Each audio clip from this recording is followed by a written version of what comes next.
Hola, buenos días. Mi nombre es Sutaí Martínez Caballero del grado 11.1. Yo les voy a hablar sobre el Bogotazo. A mediados del siglo XX, Colombia atravesaba una profunda división política entre el Partido Liberal y el Partido Conservador. Se enfrentaban no solo en el Congreso, sino también en las calles. La desigualdad social, la falta de oportunidades y el control político de las élites generaban un crecimiento descontento en la población. En ese contexto surge Jorge Eliezer Gaitán, un abogado, orador y político liberal que rápidamente se convirtió en la voz de los oprimidos. Su lema a carga inspiraba a miles de colombianos, especialmente a los sectores populares que venían en una esperanza de real cambio. Gaitán denunciaba la corrupción, pedía la justicia social y hablaba directamente a la población. Su liderazgo crecía día a día y se perfilaba como el candidato favorito para las elecciones presidenciales en 1950. Para muchos, su victoria significaría una revolución democrática. Pero todo cambió el 9 de abril de 1948. Ese día, hacia la tarde, Jorge Luis Gaitán fue asesinado frente a su oficina en la carrera séptima con Avenida Géminis, en el pleno centro de Bogotá. El presunto asesino Juan Rojas Sierra fue capturado por la multitud, lo que lo lincharon violentamente. En cuestión de minutos, la ciudad entraría en supo de Gaitán muerto. La noticia corrió como pólvora.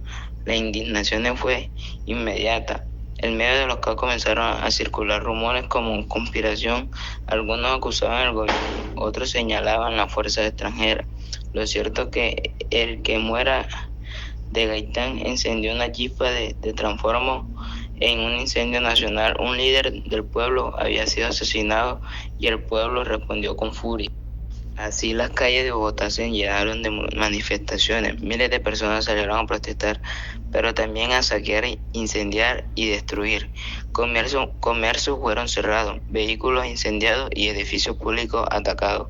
Las estaciones de radio fueron tomadas para transmitir mensajes revolucionarios. Se forman grupos armados improvisados que intentaron tomar el poder. El gobierno, superado por la situación, ordenó que el ejército tomara el control, pero la ciudad ya era un campo de batalla. Los tranvías ardían, los disparos se escuchaban por todas las ciudades y en medio de apoderó la población. El Bogotazo, como fue llamado, este levantamiento duró varios días y dejó cientos de muertos y heridos. La capital nunca volvería a ser la misma.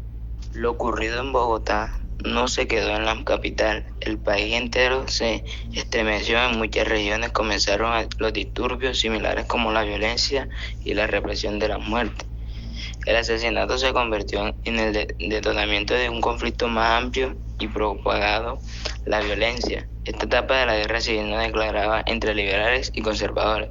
Se extendían por más de una década. Pueblos enteros arrasados, campesinos fueron asesinados por su afiliación política. Se estima que entre 1948 y 1958 murieron más de 200.000 personas. La violencia hizo parte del paisaje nacional y dejó una herida profunda en la sociedad.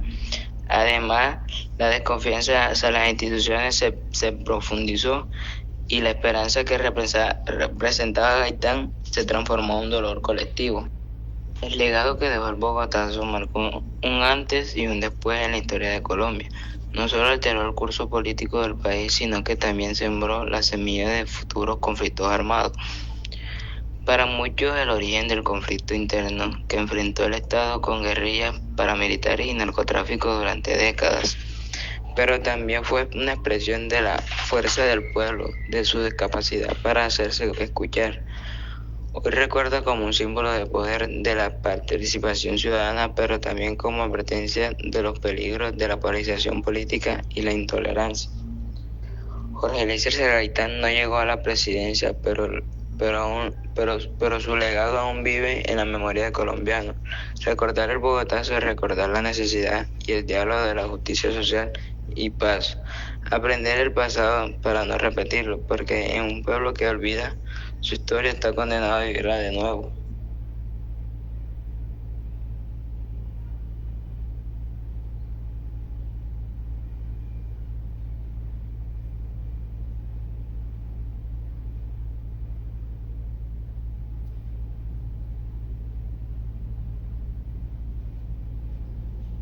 Bueno, esto ha sido toda la exposición, espero sea de su agrado. Gracias.